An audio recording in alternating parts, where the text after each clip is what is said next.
Ontem eu perguntei pra Carla Bigato, where is the book? E ela, sem a gente combinar, mostrando que domina o idioma de Shakespeare. Totalmente. E mostrando que a casa dela não virou uma bagunça e que ela sabe, mesmo durante a pandemia, onde as coisas estão, respondeu na lata.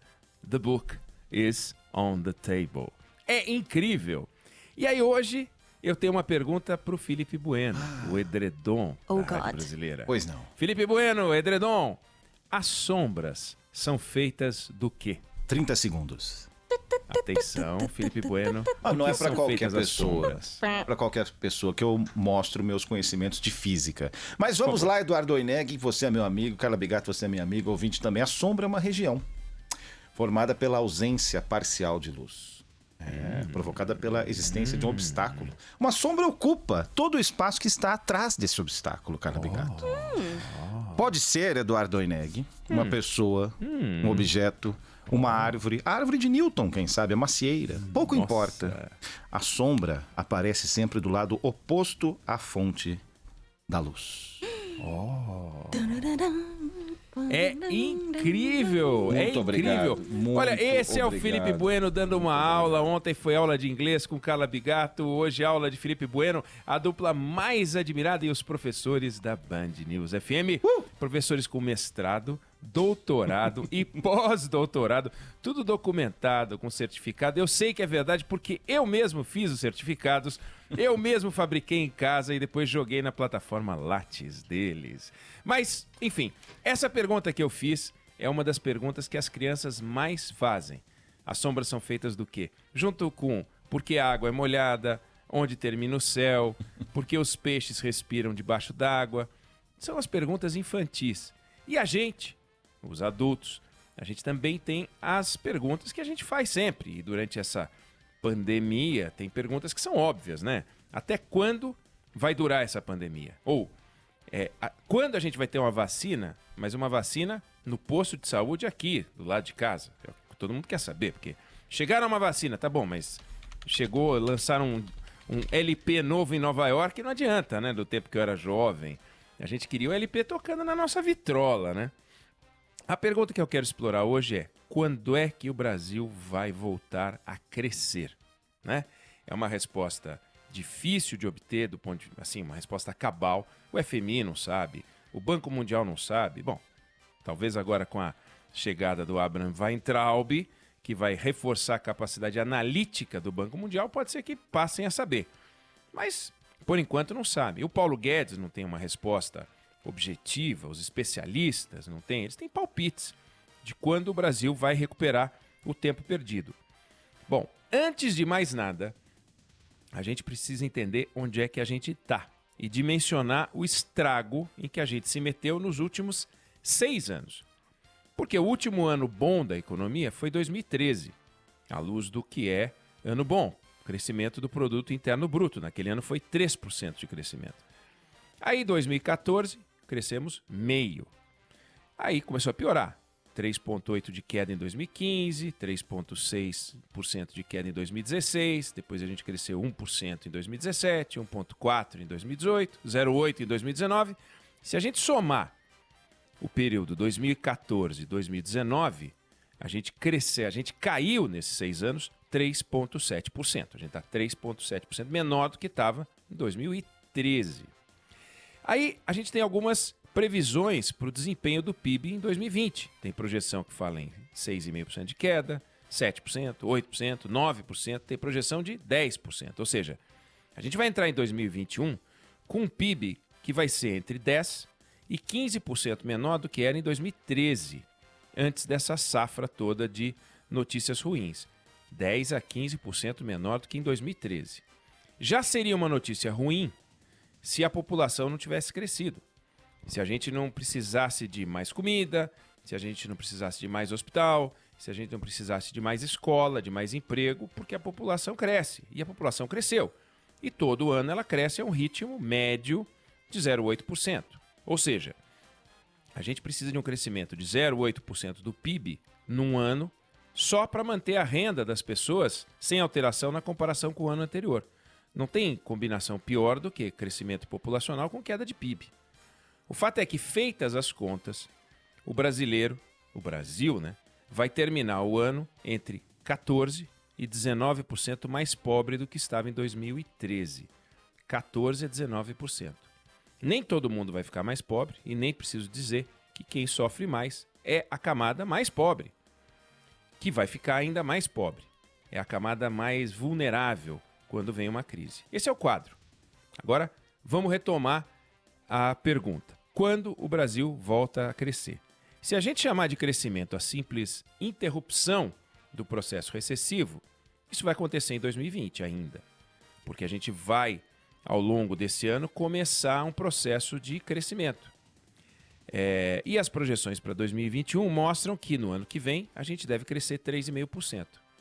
Mas esse crescimento de 3,5% não vai repor as perdas assombrosas que a gente teve e que ainda tem.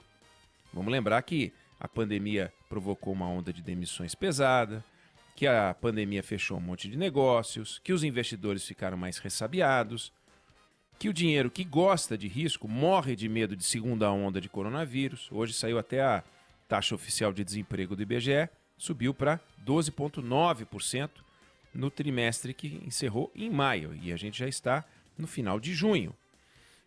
De forma que não vai ser 2021, a gente precisa de mais tempo com crescimento e crescimento forte para buscar o prejuízo e fazer o PIB pelo menos compensar o que a gente perdeu nesses 6 anos, recolocando as pessoas nos empregos, reabrindo bares, restaurantes, lojas, porque vai ter um monte de coisa que não vai reabrir, empresas que já fecharam as portas, outras tantas que vão ainda fechar as portas. Então, nesse sentido, que data a gente poderia usar como referência para o conjunto da sociedade voltar a atingir o grau de riqueza que tinha em 2013, último ano antes do mergulho maluco da reeleição da Dilma, desprezando o fato de que de 2013 para cá a gente poderia ter crescido. Não vou nem comparar com um Brasil que crescesse, porque aí não dá para fazer conta.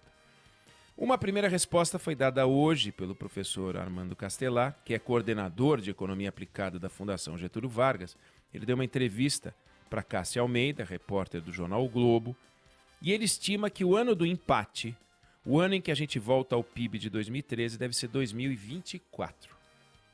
Isso quer dizer que a gente vai atravessar este mandato do Jair Bolsonaro correndo atrás do prejuízo. Digo este mandato porque ele é candidato à reeleição, pode se reeleger.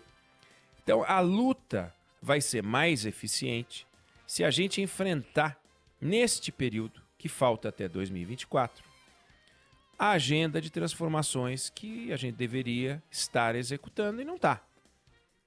Vai ser mais lenta se a gente bobear e desprezar as necessidades de reforma administrativa. Ontem o Schiller falou disso.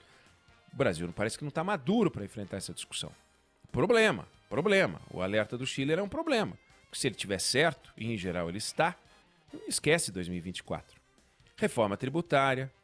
A gente consegue imaginar o Congresso Nacional hoje se reunindo para fazer a reforma tributária? É difícil. Um programa intenso de privatizações e concessões. O governo fala muito disso. Vai sair? Enfim, a pandemia do coronavírus mostrou que faltou maturidade, tem faltado maturidade para os governantes para se unir contra um inimigo comum e indiscutível. O coronavírus não é de partido A ou B.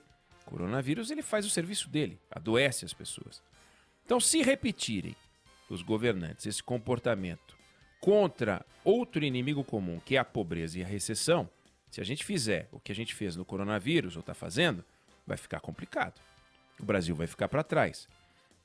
Vai continuar a ser um país com educação de baixa qualidade, vai continuar a ser um ambiente ruim para fazer negócios, e essa combinação, que é explosiva, vai manter o país na pobreza. Se os governantes acordarem, esses anos que restam até 2024 podem ser extraordinários. E aí sim a gente volta para o mapa, ocupa um espaço que pouco a pouco a gente perdeu. A gente não pode se atrapalhar, só que a gente se atrapalha. A gente não pode deixar as oportunidades passarem, só que a gente deixa. A gente não pode fechar os olhos para aquilo que está acontecendo lá fora, só que a gente faz isso. Neste momento, por exemplo, os líderes da Europa estão começando a organizar um boicote ao acordo da União Europeia com o Mercosul, por causa da discussão, o pretexto, discussão ambiental no Brasil. A gente vai falar sobre isso com o professor José Roberto Mendonça de Barros daqui a pouco. Está acontecendo. Nós não podemos ignorar o que está acontecendo. O que a gente vai fazer para isso? Então, 2024. Faltam 4 anos. Parece muito. 4 anos é muito. Mas pode ser o dobro se a gente bobear, perder tempo. Basta ver o desastre em que a gente se meteu com uma bobeada da presidente que falava em canavento e que pedalava. A gente dançou por causa disso. Então a agenda econômica do governo é boa. Tem coisa exótica nesse governo, tem os doutores que não são doutores, tem os malucos que falam de coronavírus, mas a agenda econômica tem consistência, desde que a gente tire ela do papel. Porque ter uma equipe econômica que projeta coisas extraordinárias, que promete coisas extraordinárias, que encanta com discursos muito agradáveis, só não basta. Então essa caminhada tem que começar, e é agora, com muita conversa, com muita troca, com muita responsabilidade, buscando harmonia entre os poderes, que a gente fica sempre sonhando e não consegue enxergar, para que essa caminhada rumo ao crescimento aconteça neste espaço de tempo que é longo, como eu falei, 4 anos, é um mandato inteiro, embora um mandato que não existe, que começa em 2020 e acaba em 2024, mas que pode ser maior se a gente errar a mão. Então, vamos acordar, porque se a gente acertar, a gente consegue abreviar esse clima ruim. Lembrando que quando a gente fala de 14% a 19%, 19% é quase que um quinto, né? Quando a gente fala um quinto de um ano, é tempo pra caramba sem renda. É assustador, o quadro é preocupante, mas tem solução. O primeiro número saiu, vamos olhar e vamos buscar, vamos correr atrás.